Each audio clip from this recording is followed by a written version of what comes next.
Jérémy Morfois, qui est directeur opérationnel EXI à Solidarité Laïque. Je vais appeler également un binôme, donc Madric Anissé Tonacambio, j'espère que je l'ai bien prononcé, Madric, qui est président de Sterna Africa Côte d'Ivoire, avec Noura Elouardi, qui est directrice générale au CRID. Je vais également appeler un deuxième binôme, donc Mélodie Hartz, qui est directrice de Kio en Belgique, et Sarah Derouet, qui est chargée de mission EXI à Liane Coopération. Je ne les vois pas dans la salle. Si, c'est bon? Ah, mais si, vous êtes là. Très bien. Et je vais également appeler Marion Emery, qui est coordinatrice de projet pour l'association Curieuse. Et nous avons également sur scène Arnaud Laban, qui est directeur d'Eval for Change. Et nous aurons deux partenaires qui nous ont confié leur témoignage sous forme de capsules sonores. Donc c'est le binôme de Curieuse. Et donc c'est Jaznabe Mbaindo. Je ne sais pas si je le prononce bien, Marion, j'espère. Mbaindo, voilà. Qui est administrateur délégué de l'association tchadienne pour la non-violence. Donc on l'entendra à certains moments de cette table ronde. Et également Maïssa Tig, qui est coordinatrice jeunesse pour Solidarité Laïque Méditerranée. Donc ça fait du monde. C'est un petit challenge en termes d'animation, mais nous allons le relever. Donc nous avons en plus 1 heure. Donc je vais faire une introduction très très courte, juste vous rappeler le contenu de cette table ronde. Donc nous allons parler partenariats internationaux dans les projets d'éducation A. Nous allons nous interroger sur les apports mutuels, sur comment les partenariats internationaux viennent nourrir les pratiques éducatives et en quoi ces échanges nous questionnent sur nos visions des éducations A. Donc ça, c'est le pitch. Et pour commencer, peut-être une petite définition du mot partenariat. Donc un partenariat, c'est une association entre deux ou plusieurs entités qui décident de coopérer en vue de réaliser un objectif commun. Donc ce que j'aimerais pour bien situer un peu qui vous êtes et dans quel contexte vous agissez, c'est que chacun d'entre vous, binôme ou individuel, si vous êtes aujourd'hui seul à représenter finalement votre binôme, c'est que vous nous racontiez un peu la nature de votre partenariat, dans quel contexte il s'est mis en place et peut-être l'objectif que vous poursuivez ensemble. Alors les questions. Vous avez la possibilité de nous poser des questions via un outil qui s'appelle Mentimeter. Donc on va prendre les questions au fil de la table ronde. Donc il vous suffit de scanner ce QR code, vous accédez à cet outil, vous inscrivez vos questions et les questions arrivent directement sur le PC ici même et elles vont pouvoir être intégrées finalement à la table ronde via la voie de l'animation. Parce que nous aurons, vu le temps un peu court, on n'aura pas de temps d'échange avec la salle. Donc je vais commencer par Sarah et Mélodie, et je vais vous demander de nous raconter en 1 minute un peu ce partenariat et le contexte dans lequel il s'inscrit.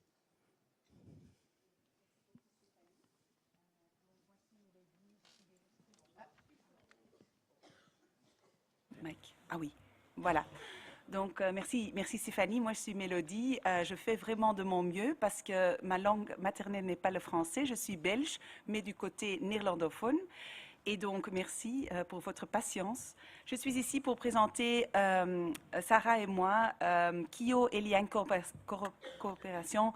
On a vraiment trouvé une opportunité de travailler ensemble sur vraiment l'EXI et on a vraiment pensé ensemble à quelles sont les choses qu'on a en commun dans cette vision et ensemble on a développé aussi un toolbox avec les deux approches les plus principales. Merci.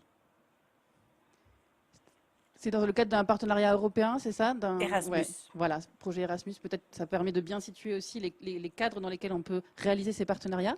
Je vais maintenant passer la parole à Noura et Madric. Bonjour à tous, je suis Madric Tonacambio. Bon, je suis très identifiable. Avec le Noura au CRID, on a un partenariat qui date depuis 2019 dans le cadre du projet Festival des Solidarités que mon association porte en Côte d'Ivoire. Peut-être dans les besoins des échanges, on va mieux détailler. Donc voilà. Merci. Jérémy, est-ce que tu peux nous parler aussi de ce partenariat avec Solidarité Laïque Méditerranée? Ben là, j'aurais dû être accompagné de ma collègue Maïssa Tlig, qui est coordinatrice jeunesse à Solidarité Laïque Méditerranée à Tunis. Elle ne peut pas prendre l'avion puisqu'elle attend un bel événement. Mais elle va être là avec nous en audio. Nous, on anime différents collectifs en France et un peu partout en Afrique du Nord, en Afrique de l'Ouest, mais aussi en Asie, en Haïti, en Amérique du Sud.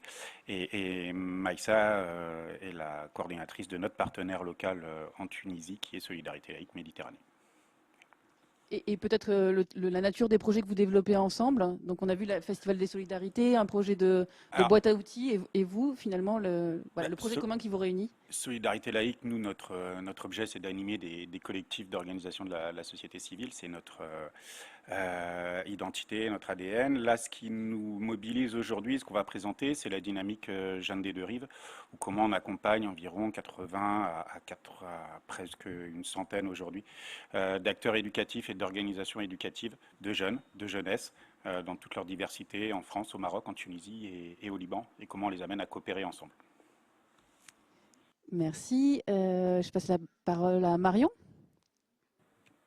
Oui, merci. Alors moi aussi, je représente une personne qui est absente aujourd'hui, mais que vous allez entendre très prochainement, qui est Jas Mbaindo, qui est donc effectivement coordinateur à la TNV, donc Association tchadienne pour la non-violence. Et du coup, nous, on a commencé à travailler ensemble principalement sur un projet d'échange de pratiques dans lequel Curiose, donc pour l'association pour laquelle je travaille, a voulu s'ouvrir à d'autres manières de travailler et donc d'autres horizons, et donc a sollicité plusieurs partenaires, dont ce partenaire tchadien, pour réfléchir ensemble à comment on fait de l'éducation, est-ce qu'on est complémentaires, comment on peut nourrir nos approches mutuelles voilà, conjointement. Merci d'avoir respecté la consigne de faire court. Je vois même que vous faites très court, donc n'hésitez pas, hein, ne vous restreignez pas trop. Mais on va rentrer dans peut-être plus en profondeur dans le sujet, et notamment à travers la question des apports de ces partenariats internationaux. Et on va écouter de suite une première piste sonore. Donc c'est Jazz Bay qui nous parle des méthodes. Ce partenariat nous permet de faire l'interconnaissance à travers le partage d'expériences avec les autres, mais aussi et surtout acquérir de nouvelles méthodologies. Travailler à l'international. Merci. C'est la première fois qu'on fait ça. Mais c'est pas mal, je trouve, quand même. Donc, on parle là des nouvelles méthodes et des nouvelles approches. Donc ça, c'est un sujet qui, je pense, vous intéresse aussi, de savoir, à travers ces partenariats internationaux, qu'est-ce qu'on découvre comme nouvelles méthodes et approches.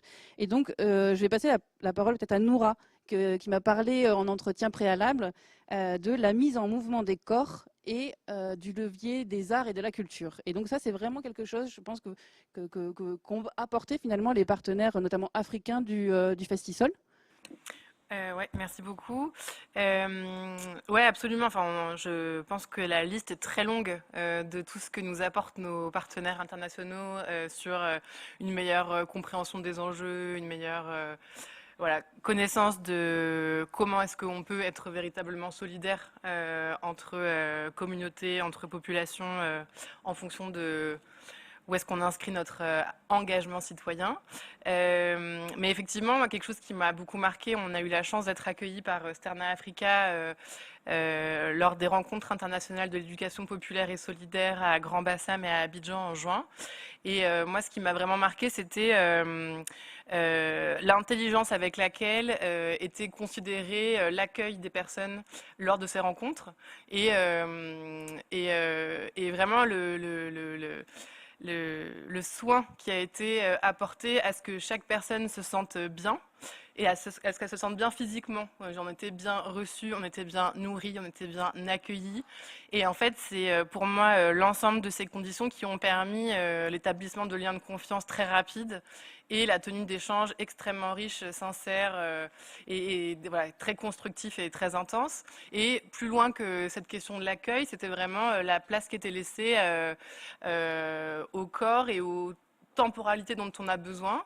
Et ça se mettait aussi en mouvement de façon très concrète quotidiennement dans différentes séquences d'activités qu'on avait ensemble. La place qui était laissée à la musique, au chant, à la danse, à la festivité, à la convivialité. Et je pense que ça a vraiment pas juste été agréable, je pense que ça a été un des points de méthode fondamentale qui a permis à ce que la rencontre soit aussi riche qu'elle l'a été. Alors peut-être ensuite, Madric, je te demanderai aussi de nous raconter un peu ce que toi tu as pu prendre aussi dans les méthodes et les façons de faire des acteurs français avec lesquels tu as travaillé dans le cadre de ce Festisol. Mais avant ça, pour illustrer un peu le propos de Noura, moi j'étais aussi présente à cette rencontre et vous utilisiez, alors ce que nous on a appelé un energizer, toi tu appelles ça un ambianceur, je trouve ça vraiment mieux. Et on vous propose de vivre cet ambianceur et de vous ambiancer finalement. Et donc je vais demander à Madric de nous montrer un peu comment on fait. Ouais, je vais essayer parce qu'après, j'ai pas le même public, hein. Alors, donc, je vais vous demander, parce que depuis le matin, je me retrouve pas, je pense que je suis pas dans mon jardin. Vous êtes trop sérieux pour moi et j'arrive pas à me décontracter. Donc, je vais vous demander de poser vos bics, on va se lever et on va essayer de se comporter comme les Africains. Bon, en fait. Alors, ça va être un jeu tout simple, Vous connaissez tous les moulins Vous connaissez les moulins? Ok, voilà. Alors, ok, chez nous, il y a le moulin à maïs, donc qui permet de faire moudre le maïs. Et donc, on va essayer de le démarrer ensemble, vous et moi, ok? Alors, vous allez taper les mains juste à chaque battement de la machine. Donc, moi, je suis la machine, vous êtes le son de la machine. Et donc, quand je fais ça, vous tapez les mains. Mais vous suivez vraiment mon rythme. J'y vais lentement, vous allez lentement. J'y vais rapidement, vous allez rapidement. Et à la fin, quand je lève la main, vous devez juste crier comme des enfants. Wow, ok? On essaye? On y va, on va démarrer la machine.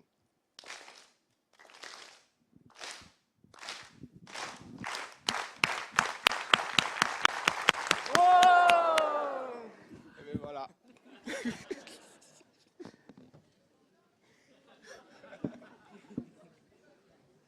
C'est vrai qu'on en voudrait un peu plus. J'en ai une autre, mais après, on continue. Okay. Au bon moment, tu nous dis go et on y va. Oui, donc peut-être de ton côté, qu'est-ce que tu as pu aussi prendre dans ce partenariat en termes de méthode et de façon de faire? Alors déjà, je reviens de cette rencontre déjà pour tous les partenaires qui sont dans la salle, qui étaient à Abidjan. On vous dit merci parce que c'était un apprentissage aussi pour vous. Mais il fallait déjà que vous acceptiez de jouer aussi le jeu parce que c'était pas évident. Et donc, merci à tous ceux qui ont fait le déplacement pour venir découvrir chez nous. Donc, je ne l'ai pas fait au pays, donc je le fais chez vous. Alors maintenant, oui, je partage l'avis de Noura parce que il y a eu cette expertise aussi qu'on a eu à organiser un événement de cette taille parce que ouais, c'était pas évident. Ça a duré 9 mois de travail. Et donc, vous vous rendez compte que 9 mois, on n'était pas amis du début jusqu'à la fin. Donc, ça a été quand même un très bon apprentissage pour nous déjà, de voir comment ça se fait et de pouvoir l'adapter.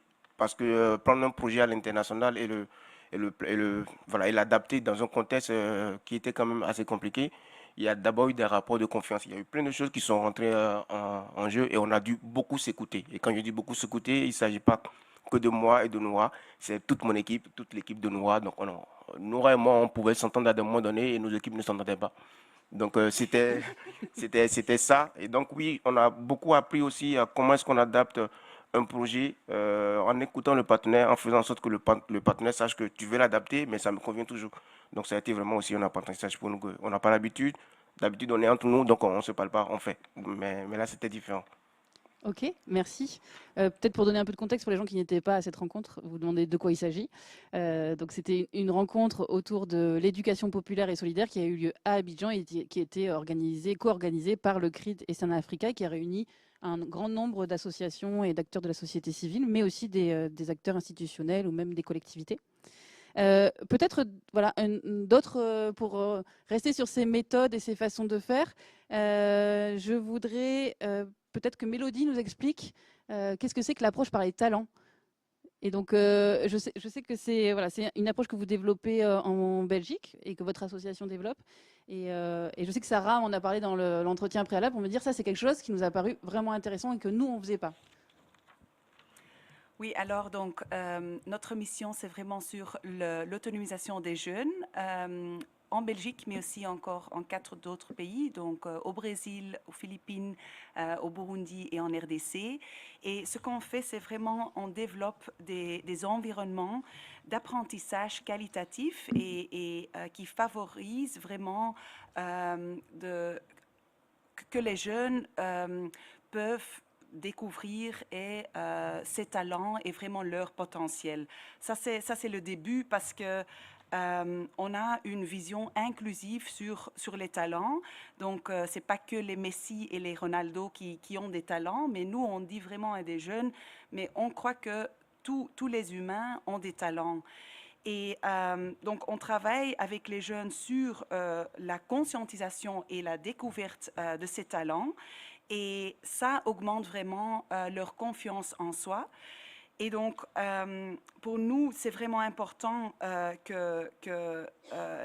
oui, qu'ils connaissent d'abord mieux soi-même pour pouvoir s'engager en collectif pour faire bouger ou pour faire changer quelque chose dans ces environnements. Donc ça, c'est vraiment un aspect clé de cet environnement favorable. Environnement d'apprentissage favorable. Le deuxième élément, c'est vraiment faire mieux, avoir une meilleure conscientisation des droits. Les jeunes, il y a les droits des enfants, mais aussi il y a les droits humains. On fait aussi une conscientisation des droits humains et aussi on aide les jeunes à comment ils peuvent revendiquer aussi les droits. Et troisièmement, on a cet axe sur agir et vraiment comment est-ce que vous pouvez maintenant utiliser vos talents. Vous êtes conscient aussi et des droits et des droits qui sont de temps en temps violés. Et maintenant, comment est-ce qu'on peut vous aider à vraiment agir pour un monde qui est beaucoup plus juste, qui est plus durable et qui est plus solidaire. Donc ça, c'est vraiment notre approche d'un environnement favorable d'apprentissage. Merci, merci pour ce témoignage sur l'approche par les talents. On y reviendra ensuite sur comment finalement, à travers ce partenariat, vous avez pu découvrir aussi cette approche et comment on le fait redescendre aussi, ensuite auprès des publics, notamment peut-être des publics français qui sont les bénéficiaires, on va dire, des actions plutôt de l'IAN Coopération. On va écouter peut-être un deuxième témoignage. Donc là, c'est Maïssa qui nous parle et qui nous parle des enjeux communs. Travailler à l'international, que ce soit avec la France ou d'autres pays du Maghreb, permet de prendre conscience que nos problématiques de développement sont mondiales. Alors, nos problématiques sont mondiales. Jérémy, cette prise de conscience des enjeux communs, est-ce qu'elle est immédiate? C'est-à-dire, on se rencontre, on fait un partenariat et tout de suite on se dit on a des enjeux communs, ou est-ce qu'elle prend du temps? Et tu m'as parlé plus d'un processus. Tu m'as dit finalement ces enjeux communs, ils n'arrivent pas tout de suite. Ils nécessitent quand même une rencontre, un dialogue, du temps pour arriver à les identifier. Alors je précise pour la compréhension de toutes et tous déjà que Maïssa est tunisienne. Donc on est sur une dynamique où on a des coopérations bilatérales, multilatérales entre des jeunes et des jeunesses du Maroc et de Tunisie, des jeunes de France et du Maroc, des jeunes de France et de Tunisie, des fois de manière tripartite. On associe de plus en plus nos camarades du Liban, malgré tout le drame qu'ils sont en train de vivre en ce moment. Et effectivement, je crois qu'on a énormément de représentations les uns les autres. Ce que dit Maïssa en disant de prendre conscience qu'on a des enjeux qui sont communs, ça prend du temps. Parce que derrière des postures, des histoires, Bernard, tu parlais aussi de tout le vécu colonial qu'il existe, c'est aussi des situations, des histoires à prendre en compte. Et à un moment, ça prend du temps justement de dépasser tous les filtres, toutes les histoires et tout ce qui nous caractérise pour arriver à se comprendre et à définir ce qui caractérise qui définit le partenariat, c'est comment on coopère pour un objectif commun. J'ai repris la formule de de la note qui a été préparée autour de cet atelier-là, définir un objet commun, un objectif commun, apprendre à coopérer, ça demande le temps de le définir, cet objectif-là, et de dépasser un peu les représentations personnelles, individuelles qu'on peut avoir derrière cet objectif commun. Et est-ce que vous avez tout de suite parlé, par exemple, d'EXI avec vos partenaires? Oui. Est-ce que vous êtes retrouvés sur le terme EXI? Au début, on croyait, oui. Au début, on parlait de solidarité internationale. C'est une dynamique qu'on a initiée il y a, en 2016 maintenant, donc ça commence à faire un petit moment. Et petit à petit, on a senti qu'il n'y avait pas de résonance avec nos camarades tunisiens ou marocains autour de cette dimension de solidarité internationale. On accompagne les jeunes à coopérer ensemble, à mener des projets communs qui visent une transformation de la société autour de différents enjeux, différentes thématiques.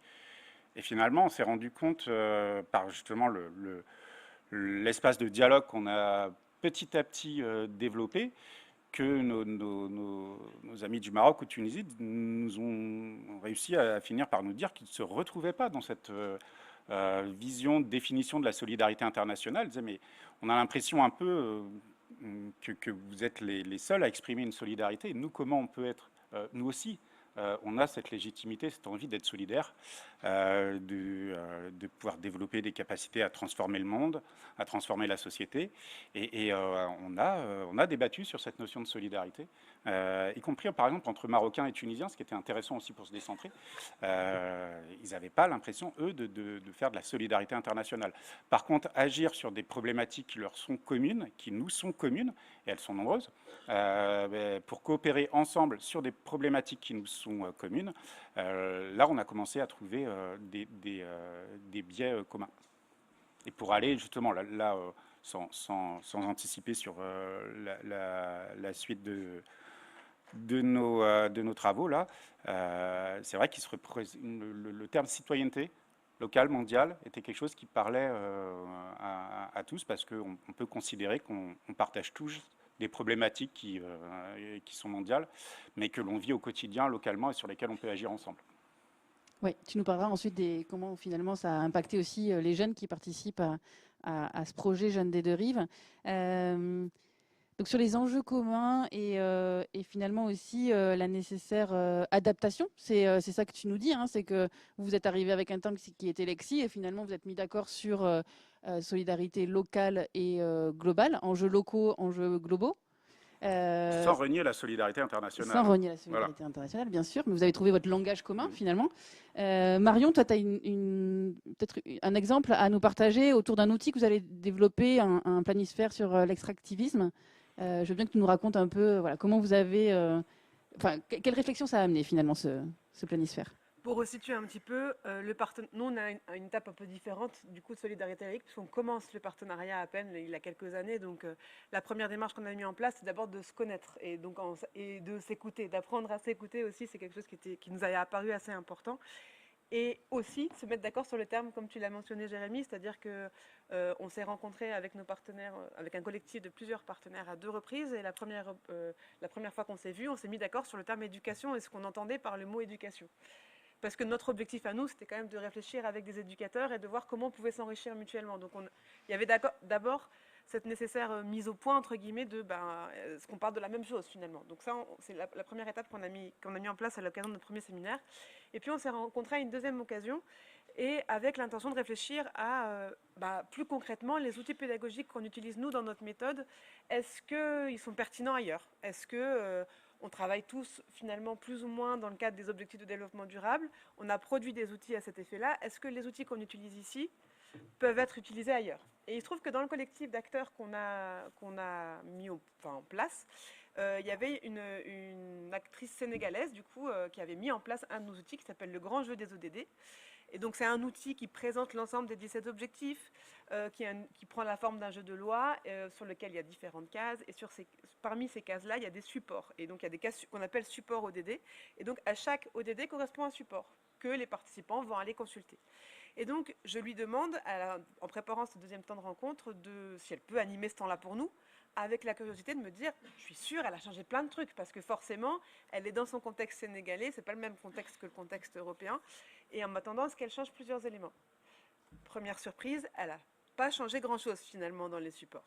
On réfléchit ensemble à du coup quels sont les éléments qui sont pertinents d'être modifiés et pourquoi elle les modifie. On interroge du coup l'ensemble des supports et parmi ces supports, il y a un planisphère. Alors je ne sais pas si certains d'entre vous connaissent ce support, c'est une image, un dessin où on voit un planisphère concrètement avec le continent africain qui est creusé, pillé et le résultat de cette extraction finalement est réparti sur l'ensemble des continents asiatiques, américains et européens. Histoire de montrer comment finalement, d'une certaine manière, le sous-sol africain avait été pillé par les autres nations.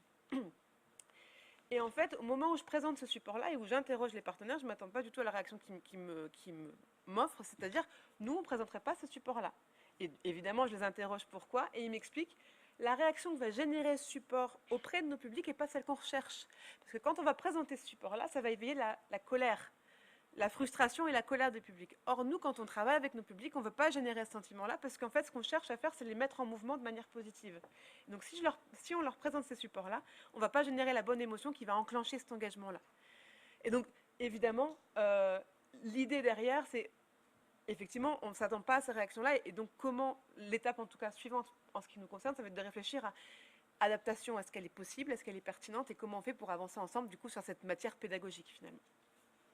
Merci je trouve, cet exemple qui est très instructif aussi et qui amène à interroger aussi nos façons de faire et nos visions. Parce que j'imagine que la réaction sur les publics français était complètement différente et qu'elle amenait au contraire à vouloir réagir, s'engager, changer son comportement. Peut-être là, c'est peut-être le moment de passer la parole à Arnaud pour que tu puisses nous faire part un peu des travaux qui sont en cours. Donc Arnaud travaille pour Eval for Change et son bureau d'études a été missionné par le groupe de concertation EXI dont on a parlé ce matin, qui est animé par l'AFD, pour réaliser un panorama de l'EXI au sud ou des éducations A au sud. Et donc Arnaud, voilà, sans dévoiler les résultats exhaustifs du panorama, mais peut-être quelques enseignements et en réaction au témoignage des intervenants. Merci Stéphanie. Alors, 2 mots sur l'étude. Effectivement, c'est un panorama sur les pratiques, les actrices, les acteurs de l'ECSI au Sud. Alors, rapidement, on est passé au terme des éducations A, parce qu'on a bien vu qu'effectivement, l'ECSI, particulièrement les 2 dernières lettres, pouvait poser un certain nombre de difficultés d'appréhension, de compréhension. Alors, l'objectif de cette étude, c'est vraiment donner à voir la diversité, comprendre aussi, avoir en miroir, en fait, finalement, comment on parle des éducations A chez les partenaires ou des actrices et acteurs du Sud qui ne sont pas nécessairement encore des partenaires. Pour ce faire, on a interrogé plus d'une 50aine d'organisations ou institutions des Suds. On l'a fait autour de différentes catégories, des organisations de droits humains, féministes, organisations rurales, autochtones, etc. etc. Ça allait de l'Asie-Pacifique à l'Amérique du Sud, en passant par le Sénégal, la Côte d'Ivoire, le Maroc, la Tunisie, bref, un grand nombre de pays. Et donc, qu'est-ce qu'on a pu finalement apprendre? Alors, résultats qui a détaillés, qui seront présentés le 7 novembre. Donc c'est à ce moment-là qu'on pourra plus exhaustivement en parler. Alors, peut-être rebondir sur ce que disait Jérémy. Effectivement, le premier point d'étonnement, enfin je sais pas si c'est un étonnement, mais c'est d'abord le caractère local, communautaire en fait, des actions qui sont menées, et le fait aussi que les actions qui sont menées le sont d'abord par rapport à des problématiques concrètes, spécifiques. C'est-à-dire une problématique liée à l'eau dans tel village, à un enjeu d'interculturalité mais très particulier. On est à chaque fois face à des problématiques spécifiques auxquelles on mobilise des actions éducatives et sur lesquelles après on peut aller vers des concepts plus généraux, des enjeux plus généraux. Mais ça part d'abord de problématiques très locales, très concrètes. Le point commun et qui va relier tous ces actrices et acteurs qui sont très de nature et très différentes, c'est cette visée transformatrice. L'objet est bien de transformer les personnes, mais aussi des faits sociaux, transformer les sociétés. Donc vraiment un travail autour aussi des valeurs autour de l'engagement très fort. Et puis également l'action collective aussi, qui est un ADN commun à la plupart des organisations qu'on a pu interroger. Action collective, que ce soit au niveau local, au niveau national dans leur pays, ou la recherche aussi d'alliances au niveau international. Des alliances qui se font... l'international est moins mobilisé pour apporter un éclairage sur un sujet, mais plus pour mener des alliances internationales avec d'autres organisations face à des enjeux qui sont eux aussi globaux et qui peuvent influencer ou expliquer les problématiques locales auxquelles ces organisations font face. Donc, par exemple, l'extractivisme, il peut y avoir un problème très concret d'extractivisme auquel ces organisations font face et organisent leurs actions. Eh bien, elles vont créer des alliances avec d'autres organisations qui vont dénoncer l'extractivisme au niveau national, régional, mondial. Alors la solidarité internationale, effectivement, on voit des organisations qui font de la solidarité locale à un niveau communautaire, hein, le terme est beaucoup employé, qui peuvent se projeter à l'international, qui peuvent être en lien avec d'autres organisations à l'international, dans une logique réciproque, hein, d'égal à égal. Mais effectivement, les deux ensemble, solidarité internationale, ont plus de mal à être appropriés. Voilà, on constate aussi un rôle moteur des organisations de la société civile. Je pense que c'est à rappeler en fait, hein, partout, et validé aussi par des acteurs institutionnels. Il y a pu aussi avoir une impulsion du cadre onusien de ces éducations A, mais c'est la société civile qui a peut-être été motrice dans le fait de les incarner dans des actions précises sur le terrain. Il y a des politiques publiques aujourd'hui qui sont naissantes en la matière, alors certaines dans les pays du Nord, mais aussi dans les pays des Suds, voilà, existent déjà depuis un certain temps, mais il y a un constat global quand même que ces politiques restent aujourd'hui sous-dotées et ont tendance aussi à prioriser l'éducation de base avant les éducations A. Et puis également, enfin, un point important, c'est peut-être rappeler aussi l'importance des lieux de rencontre entre tous ces acteurs, société civile, institutionnelle, de tous les continents, et des lieux de rencontre comme le Forum social mondial, mais aussi les rencontres internationales de l'éducation populaire et solidaire, hein, en Côte d'Ivoire, qui était la première fois, en tout cas, sous ce format-là.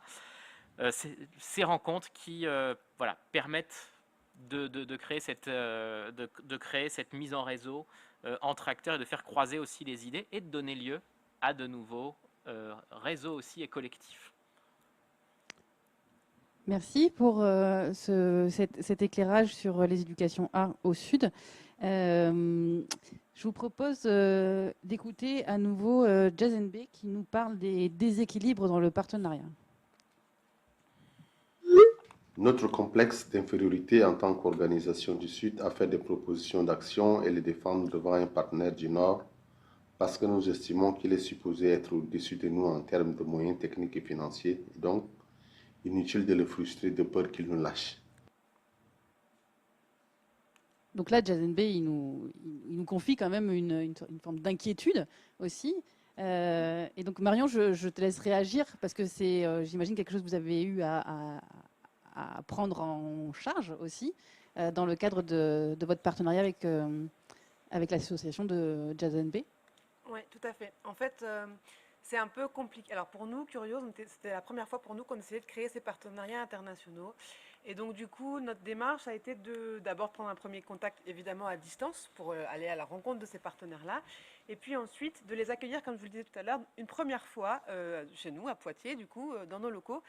Et en les incluant dans la préparation de ce temps de rencontre, puisqu'on leur avait demandé de venir avec des outils qu'ils pouvaient nous partager ou avec des présentations de leur structure aussi pour qu'on puisse échanger sur un niveau d'égalité. Et d'emblée, dans les premiers échanges, on leur avait dit même en visio, notre intention c'est vraiment de co-construire, de voir comment on peut réfléchir ensemble et travailler ensemble. L'idée, c'était vraiment pas pour Curios de se positionner en tant que leader, etc.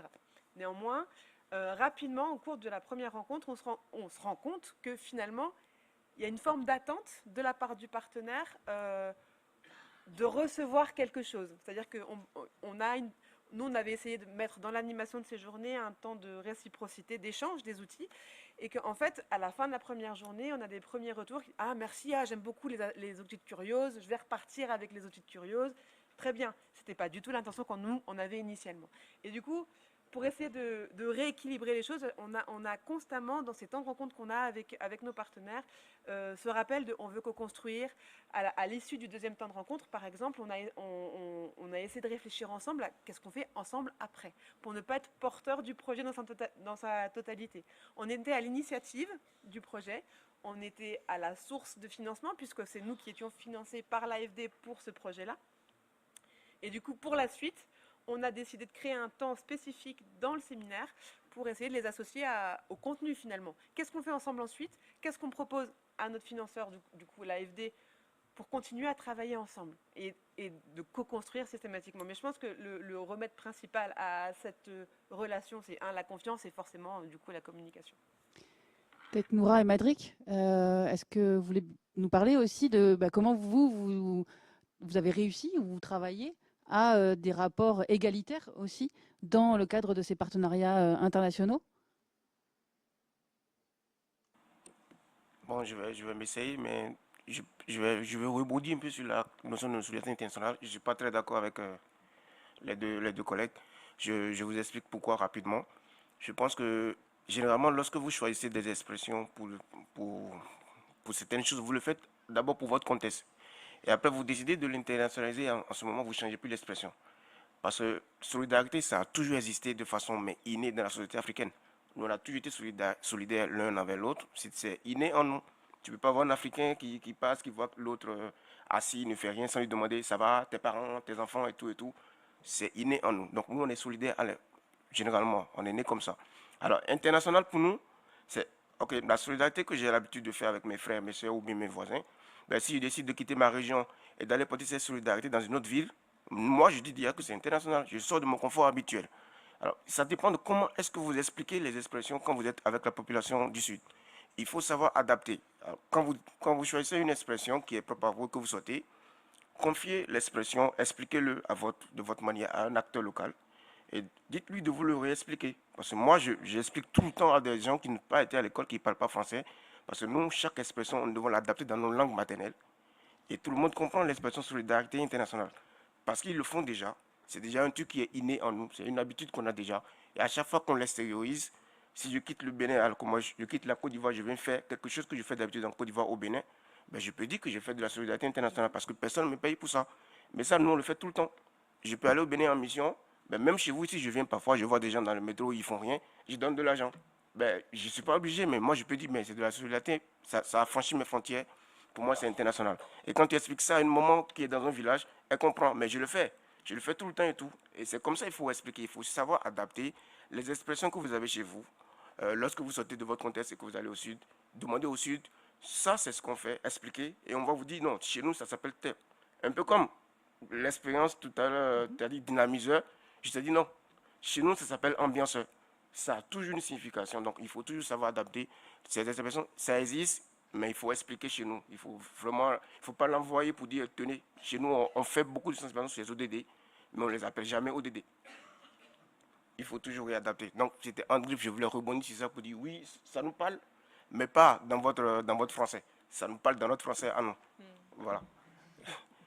Et pour répondre à la question sur l'égalité, je pense que oui, ça a été un point crucial dans l'avancée de notre collaboration, de savoir que le CRID n'avait pas imposé vraiment, voilà, tout selon eux, comment est-ce qu'ils voyaient la réussite du projet à Stern Africa. Et Stern Africa n'avait pas aussi à imposer la réussite du projet. Mais quand même, on a fait une proposition. Le CRID a dit, ok, nous, on ne savait pas, mais oui, ça va. Explique-nous comment ça peut se dérouler. C'est comme je l'ai dit tout à l'heure, l'écoute, c'est très important dans un rapport partenarial, surtout entre deux partenaires qui se connaissent pas habituellement et qui ne partagent pas la même culture. Parce que quand tu fais un projet chez nous, encore une fois aussi, désolé, il faut tenir compte de la culture. Chez nous, il y a plein de paramètres qu'il faut prendre en compte. Et si tu ne m'écoutes pas et que tu viens de l'international, tu ne vas jamais comprendre.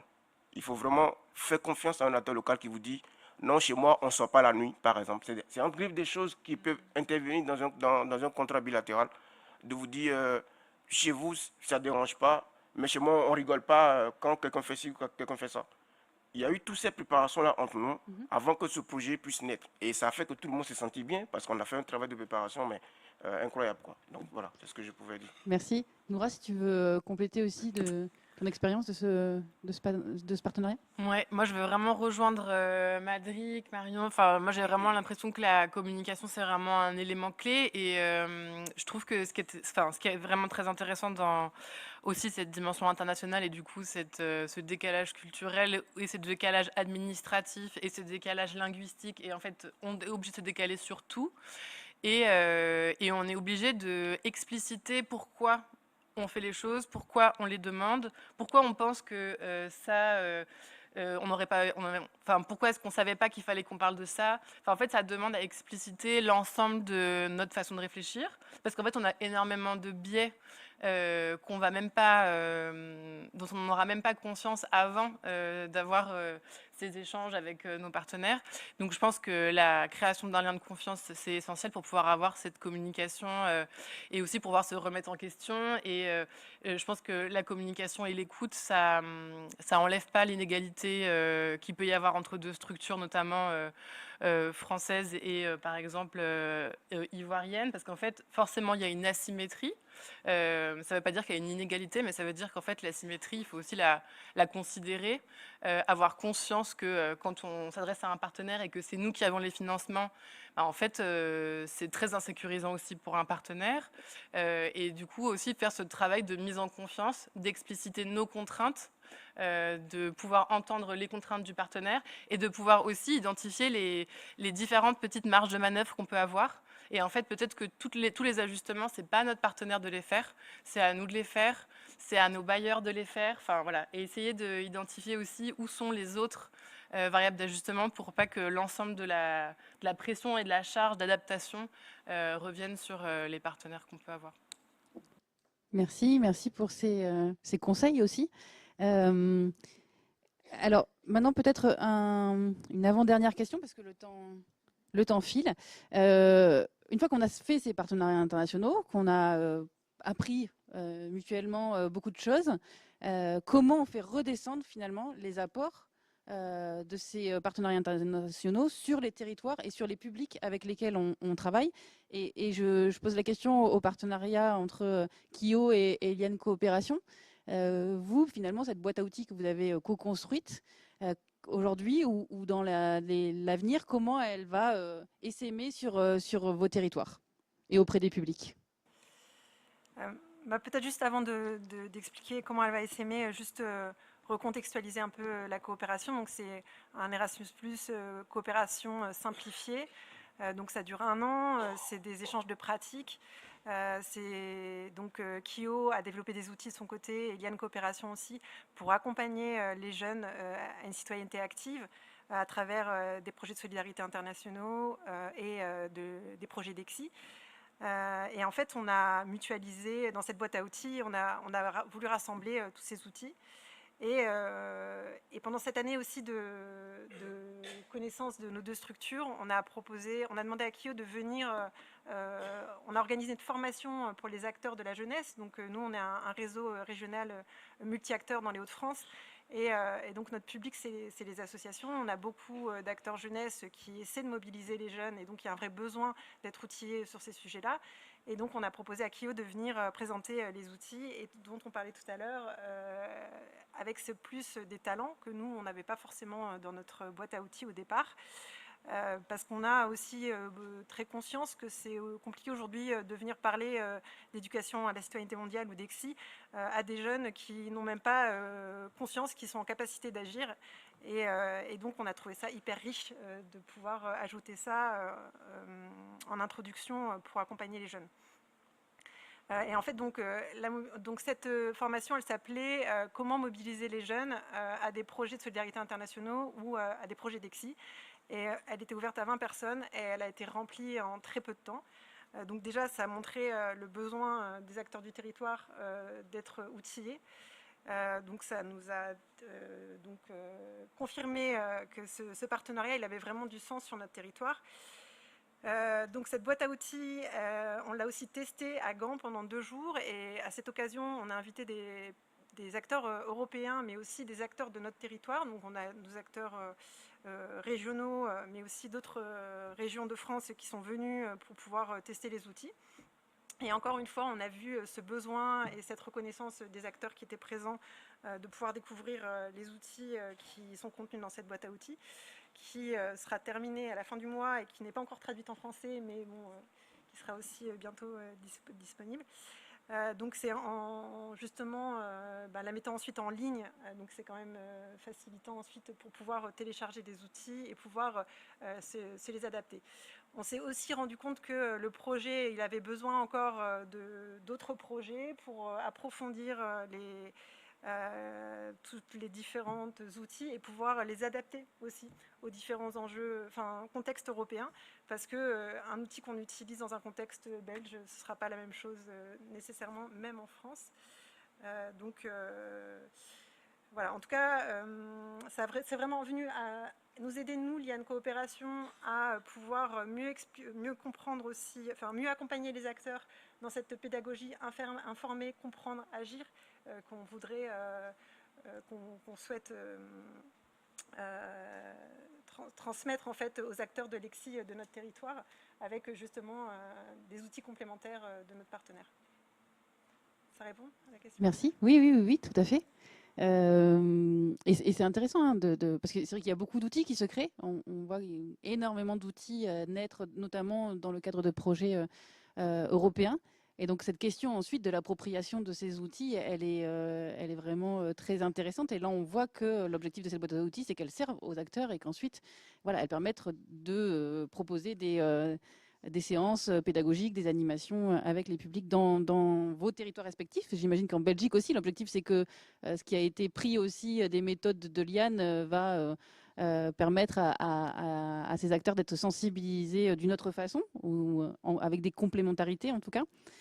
Sur les jeunes du programme Jeunes des Deux Rives, finalement, c'est quoi l'apport de ce partenariat international? J'imagine qu'il est les apports, comment finalement ce partenariat que vous avez noué entre structures bénéficie aux jeunes. Ils sont au cœur du projet, hein, je sais, mais c'est ça aussi, c'est parce qu'ils sont au cœur du projet qu'ils en bénéficient directement?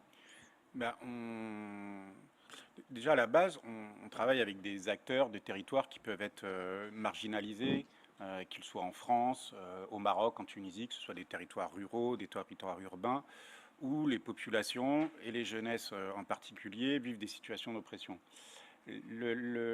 Notre approche est celle qui est à peu près partagée par tout le monde ici, et qui est une approche d'éducation populaire, où on laisse les jeunes agir ensemble, se rencontrer et identifier ensemble ce sur quoi ils veulent agir et comment ils veulent le faire. Ce qui est intéressant dans la rencontre internationale, c'est que ça participe à un processus de conscientisation. C'est ce qu'on voit chez les jeunes et c'est ce qu'ils nous renvoient, parce qu'ils prennent conscience que, par exemple, des situations, quand ils se rendent compte, qu'ils soient de territoires radicalement différents, finalement, ils peuvent vivre des mêmes situations d'oppression. Ils prennent conscience que des questions de racisme, de discrimination basées sur les origines sociales, culturelles, géographiques, que les inégalités de genre, par exemple, ou que finalement des causes qui sont systémiques et qu'elles ne sont pas des situations isolées sur leur territoire ou dans leur vie personnelle. À partir de là, ça participe justement à ce processus de conscientisation et ensemble, dès lors qu'ils prennent conscience que les causes de leur oppression sont systémiques, ils peuvent trouver ensemble les outils qui vont leur permettre d'agir sur ces situations d'oppression et ensuite de les développer à l'échelle de leur territoire et à l'échelle de leurs conditions propres. C'est ça pour nous ce que la rencontre et, à l'international produit, c'est de permettre justement aux jeunesses qu'on accompagne, avec lesquelles on agit, de trouver les ressources qui vont leur permettre d'agir sur la transformation de leur situation d'oppression. Du coup, dans leur territoire aussi? À l'échelle de leur territoire. À l'échelle de leur territoire. En prenant conscience que les situations d'oppression qu'ils vivent trouvent des causes systémiques communes. Très bien, merci. Peut-être si vous avez d'autres apports, contributions sur cette question par exemple sur le festival des solidarités, le fait qu'il y ait aujourd'hui un festival africain, Qu'est-ce que ça amène aussi aux acteurs français qui développent ce projet depuis combien d'années déjà, Festival des Solidarités? Depuis plus de 27 ans. Plus de 27 ans. Et Si oui. vous n'en avez jamais entendu parler, c'est pas normal. Oui, c'était la semaine de la solidarité internationale au départ. Et oui, c'est devenu le Festival des Solidarités, puis le Festisol. Et ben en fait, je pense que c'est une énorme richesse pour le Festisol que des acteurs hors du territoire hexagonal s'en saisissent. Je pense que ça permet au festival de faire résonner autrement la question de la solidarité internationale. Je pense que ça montre qu'on a effectivement beaucoup de choses à faire en partenariat à l'échelle internationale, qu'on se retrouve sur une vision, qu'on se retrouve sur des modes d'action, qu'on se retrouve sur des valeurs communes. Je pense que ça enrichit beaucoup le réseau Festisol en France d'être dans ces espaces internationaux. Donc on a un comité de pilotage international et ensuite il y a des espaces de pilotage stratégique territoriaux. Parce qu'en fait l'idée c'est de pouvoir articuler des espaces internationaux où on met en discussion des grands points du projet et des grands sujets qu'on a envie de traiter ensemble, sur la question des pratiques, sur la question des thématiques qu'on a envie d'approfondir. Mais c'est qu'ensuite, effectivement, les modes d'action sont dans les territoires, dans les communautés, et que du coup, chaque acteur qui s'inscrit dans la dynamique du Festisol a les moyens de se coordonner, de s'articuler avec les autres acteurs de son territoire et d'adapter l'ensemble des outils ou des supports ou des contenus qui sont proposés aux réalités du territoire et aussi aux enjeux que les acteurs ont envie de traiter. On est exactement dans cette même dynamique que Jérémy décrivait d'éducation populaire, où l'idée c'est de faciliter la mise en lien et de faciliter la mise en mouvement au service des acteurs de leur territoire et en permettant à ce que la rencontre se fasse et que de cette rencontre les acteurs ressortent plus forts et plus en confiance et avec plus de moyens et, pour pouvoir agir encore plus sur leur territoire pour des sociétés plus justes. Voilà. Merci. Peut-être qu'on va passer maintenant au conseil. Vous en avez déjà prodigué pas mal, mais on va écouter peut-être les conseils de Maïssa et Jazen B.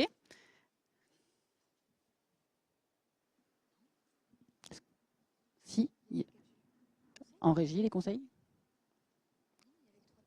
Plus. Bon, c'est pas grave. Les conseils resteront sur la bande son qu'on n'écoutera pas. Mais alors, si je me souviens bien, c'était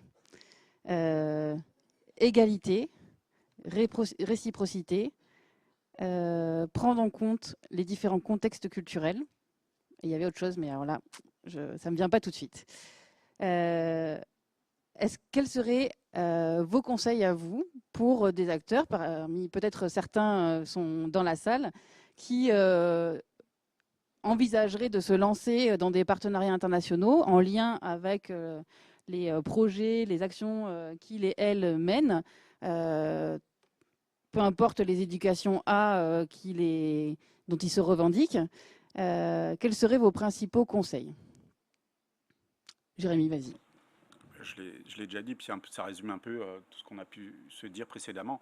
C'est vraiment de prendre le temps, pas réagir à l'immédiateté, aux besoins d'immédiateté de la réussite d'un partenariat, mais de prendre le temps et d'installer le dialogue dans la durée pour aboutir à justement identifier des objectifs communs et construire la coopération. Mais ça demande du temps.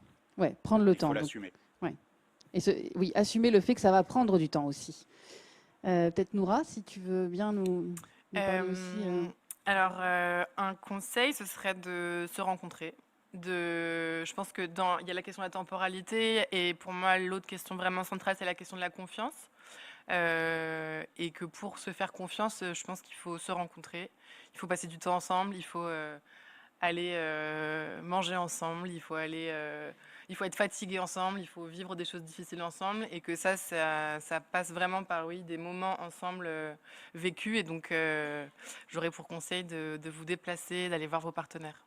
Donc, on ne fait pas des partenariats en visio et uniquement en visio? Non, on ne fait pas des partenariats en visio. D'accord.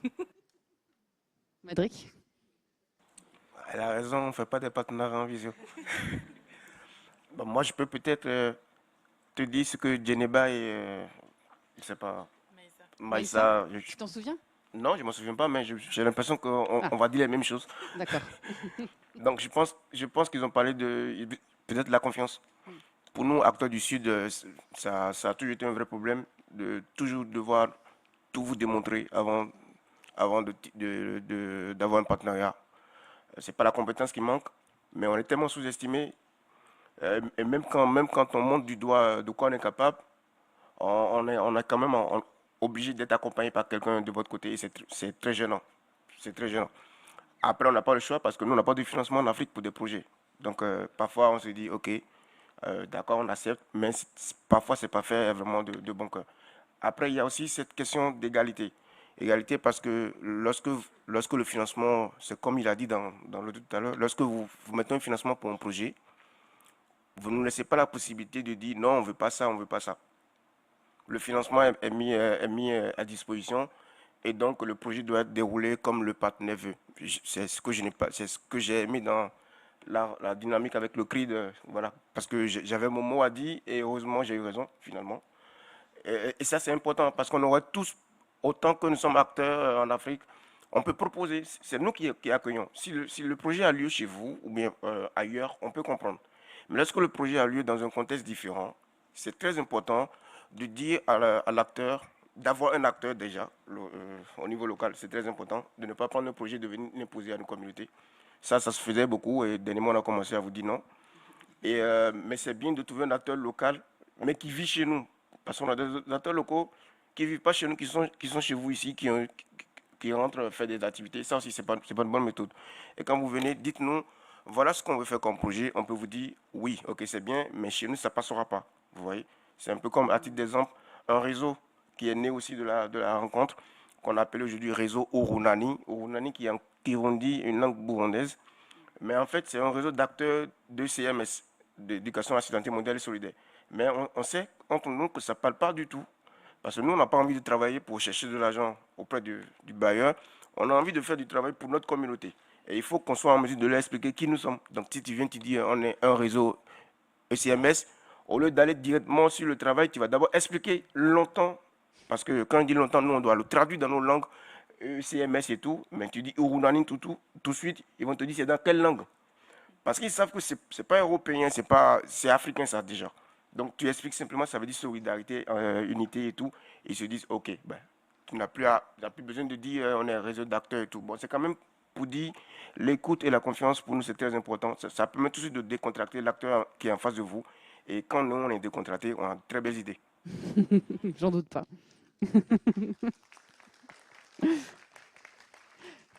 Mélodie? Bon, moi, c'est sur un partenariat européen, mais ce qui a vraiment fait que ça a marché bien, c'est parce que nous sommes, quand au début, on a retrouvé qu'on partageait des mêmes missions et des mêmes valeurs. Et ça, c'est aussi quelque chose entre deux organisations. C'est clé, c'est vraiment déjà une bonne base.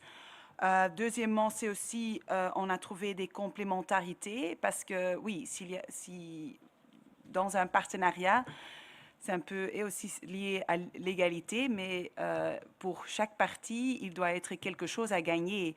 Sinon, pourquoi on est en train de collaborer? Donc ça, c'était aussi très clair chez nous que nous, on avait beaucoup d'expertise pédagogique. Lian avait un réseau très fort déjà, donc c'était vraiment des choses très complémentaires. Et troisièmement, oui, ce qui a fait que ça a marché, c'est aussi parce qu'il y avait de la magie entre personnes. Un partenariat reste relationnel, une bonne entente entre les gens qui doivent y travailler. Moi, par exemple, avec donc, le directeur de Lian, c'est nous qui ont cru dans ce partenariat et on a convaincu aussi nos équipes de tout ça. Donc, il faut vraiment une bonne entente, une bonne relation. C'est aussi lié avec la communication et les autres choses qui ont été déjà dites. Voilà. Merci. Sarah, de ton... Ouais. Du coup, je suis d'accord avec ce qui a été dit. Et pour reprendre un conseil qu'on m'avait donné une fois pour de plutôt partir sur des projets courts au départ pour justement connaître et savoir si on est compatible pour travailler ensemble sur du plus long terme, quoi. Et l'Europe permet il y a des programmes qui permettent des échanges de pratiques, pardon, et qui permettent du coup de prendre le temps de se connaître, de voir un peu quels sont nos besoins, bon, pour reprendre ce qui a déjà été un peu dit, hein, et du coup de ne pas écrire un projet comme ça hors sol en fait. Donc au moins prendre une année, le temps de faire le point sur tout ça, quoi. Ouais. Même question, Marion? Quels seraient toi tes conseils? Il y en a beaucoup qui ont déjà été dit, donc tu te retrouves Oui, à la alors fin à évidemment, devoir, je plus sois proposer tout ce quelque qui a chose de été dit par différent. mes collègues, hein, je vais pas. Mais il y a quand même une chose un peu importante, enfin, en tout cas de mon point de vue personnel, je parle peut-être pas pour Curiose, peut-être que si en fait. Comme c'était notre première fois en partenariat international, il y a forcément une forme d'appréhension. Et en fait, c'est juste aussi se rappeler que finalement, on est juste entre humains à essayer de discuter avec d'autres humains et qu'en fait, c'est pas, en fait, réellement, c'est pas si compliqué, quoi. Donc, c'est juste passer cette appréhension initiale où on se dit c'est compliqué et juste y aller et essayer, quoi. Et effectivement, prendre le temps de le faire, d'aller rencontrer les partenaires et voilà, et de réfléchir ensemble, quoi, en prenant vraiment en compte l'autre. Voilà. Merci. Alors peut-être qu'il nous reste quelques minutes pour un petit mot de conclusion. Je crois qu'on a bien tenu le timing quand même, hein. Bon. Arnaud, qu'est-ce que ça t'inspire tous ces, donc toi tu as regardé Lexi au sud, mais du coup ça interroge quand même les partenariats entre les acteurs de Lexi au sud et les acteurs au nord, on va dire, et la relation entre ces acteurs, peut-être la création peut-être d'une communauté aussi d'acteurs mobilisés sur Lexi ou les éducations A qui seraient internationales, rêvons. On veut bien t'écouter, voilà, 2 minutes pour avoir ton point de vue. Alors, c'est vrai que lorsqu'on regarde toutes les actions qui sont menées un peu partout, et qui sont ces actrices et acteurs des éducations A partout, on voit finalement un grand kaléidoscope de lutte, d'action, d'aspiration, mais finalement qui sont mus aussi par un même désir de transformation vraiment de l'humain, des sociétés, cette aspiration vers le meilleur, enfin vraiment je pense le concept de transformation, peut-être qu'on parlera un jour d'éducation transformative, je ne sais pas, mais en tout cas en espagnol ça passe mieux. C'est vrai qu'on voit que cette aspiration transformatrice vraiment est le ciment de toutes ces actions.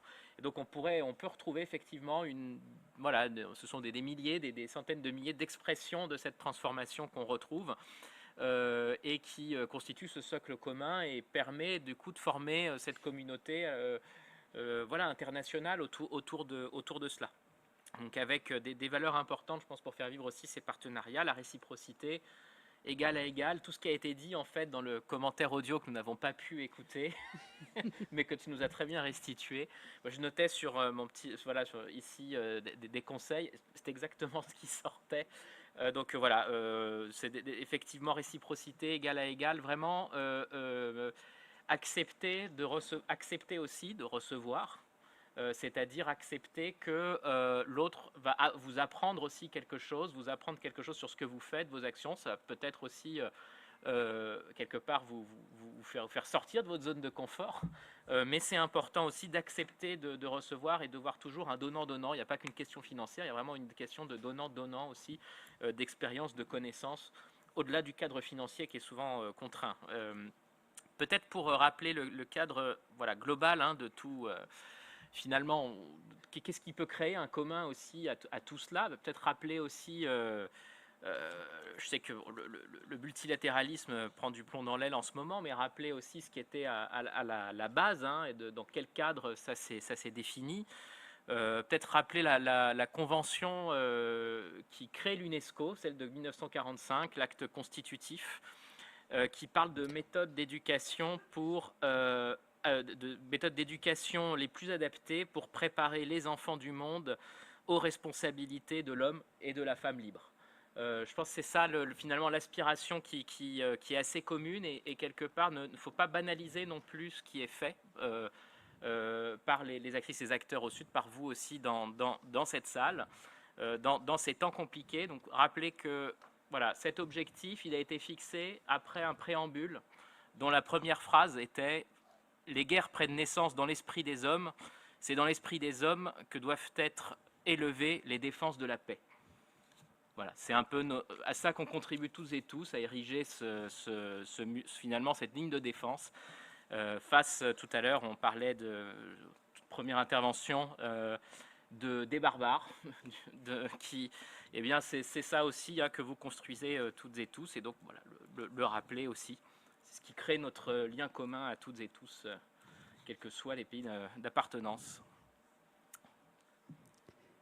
Merci. Si tu as fini, ou tu voulais... Oui, ok.